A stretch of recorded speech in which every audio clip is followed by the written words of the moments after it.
Hi, I'm Sienna and welcome to the Choices podcast. Today I'm here with Harry and Damien. Hello. And we'll be talking about how friendships, relationships and peer pressure affect choices that Gen Z make. So, Damien, how far do you think friendships and peer pressure affect choices Gen Z make in a positive aspect?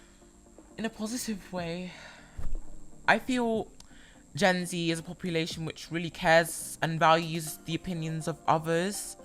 I understand why someone would want to take the opinion of another person, because it's important to get multiple aspects and multiple viewpoints on a decision which you're trying to make, looking for advice from other people's goods. And someone may need to use a little bit of force to get you into the right place, but it can work out for the better if it's done correctly. Yeah, I agree. Some really interesting points. However, Harry, I think that peer pressure, although obviously you said it can be good, it can promote people to do better in their life and push towards goals, but I also think there's a big issue where peer pressure is used in a negative aspect, where people are peer pressured into doing stuff they shouldn't really be doing, and it is all for the sake of reputation and respect. When someone asks you, do this for me, or there's a group of people like egging you on to do something, you might know, this is the wrong decision, but because of the amount of people and your friends and your reputation, they're saying, do this, you're more inclined to do it. And I think that's one of the biggest issues with Gen Z right now. Peer pressure gets people into some bad situations that they wouldn't have done if there wasn't any peer pressure. So I think there needs to be more systems in place, like CAMS workers, youth clubs, to help guide the young people and help guide Gen Z. Yeah, 100%.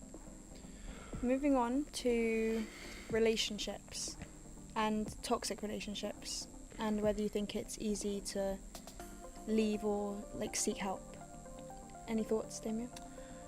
Okay, I'm not going to put this lightly, yeah? It is not an easy situation in the slightest. No, 100%. Leaving a toxic relationship, leaving any relationship, it's difficult, guys. It's difficult. It's a multiple step process. You'll have to become comfortable with the idea of leaving that person, then have the courage to actually do it, and then figure out what you're going to do with yourself after you actually leave them. It's not going to be very simple at all. And it's important that if you see anyone that's in a toxic relationship, in a bad relationship, then you need to be careful about the way that you're approaching this. Like, a good approach and good intentions can really make the process easier, a lot better. It will always be better to leave than stay in that place. And I feel if you see someone in this situation, you need to look at it with kindness, with patience, with consideration. Yeah. You've put so much time and energy into that person. You're gonna hope to be able to continue your life with that person, and to get out of it is very difficult. It's a process. You have to think about actually doing it. Have the bravery to actually do it, and then think about what your life will look like after you do that. And it's a process. It's very difficult. And if you're like someone that's watching someone go through this, then it could be important to say, for example, to go about it in a good way, to go about this with care, with patience, with kindness, to help someone that's going through this. Yeah, 100%. Harry, do you have anything to add? I feel like when people look at a toxic relationship, they can identify a toxic relationship and they say, just leave. A lot of the times it's easier said than done. A lot of people might not even realise they're in a toxic relationship until someone actually points it out to them. Yeah. So like I said earlier, with peer pressure, it's sort of the same thing again. I really don't think there's enough sort of protective measures in place for young people. They need to be guided, especially when it comes to relationships. Yeah. Not always will they know when they're in a toxic relationship, and it's down most of the time to adults or other people to say, hey, are you okay, and help them get out of situations like that. But overall, I don't think it's very easy to just leave, and I feel like there should be a lot more measures in place to help support young people. 100%. What do you think you would say to someone who is in one?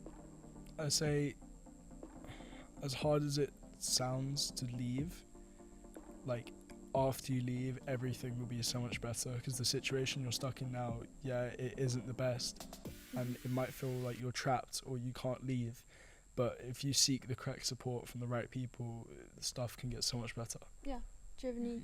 Well said. Would you say anything different or along the same sort of lines as Harry?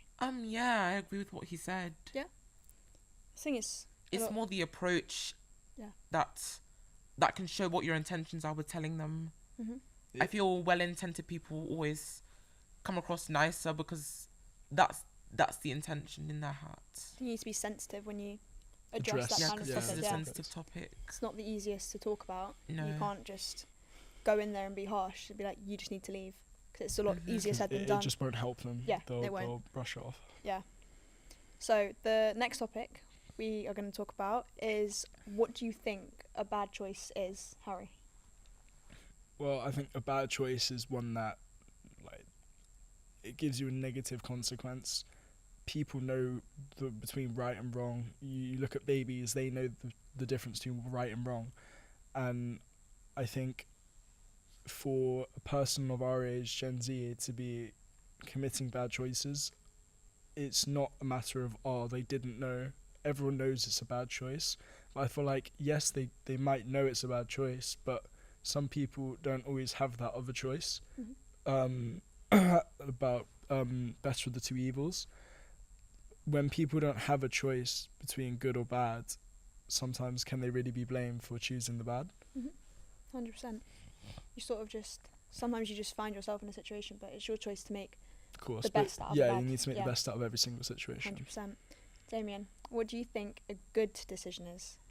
I feel a good decision, making decisions in general, there could be good and bad, but I feel that the goods will ultimately outweigh the bads that could come out of the situation. For either yourself or anyone else, whoever you're making this decision based on. I feel that the result always has to have more better consequences than worse ones, even if it might be difficult to make in the process. So is that how you would define a good choice? Yes. Like one that has a positive outcome? The one which has a more positive outcome than a negative outcome. Okay. I completely agree with the two of you. You make very valid points, and I think as a whole, the situation needs to be looked upon more by the government and Gen Z as a whole. So thank you guys for coming on and Of course. spending your time. Thanks for talking having about pleasure. this. Thank you, and thank you guys for watching. Bye. Bye. See Bye-bye. you guys. Okay, guys, it's done. Cut. Have a nice day. I think we're done, mate.